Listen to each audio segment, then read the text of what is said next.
Hey guys, welcome back to the channel. In this tech tutorial video we're going to explain how you can crop images and pictures and photos you insert into your websites you create on Framer. So let us dive into this.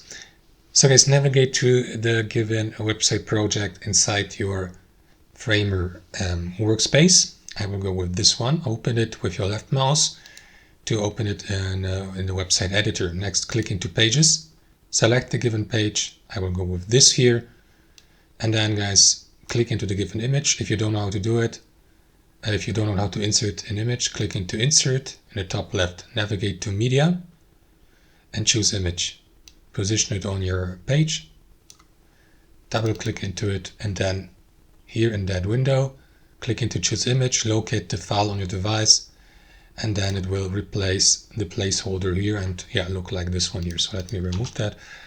So to crop the given image, left click into it, double click into it, to open up this menu again. So here, here in the bottom left, you will see the crop button, click into it.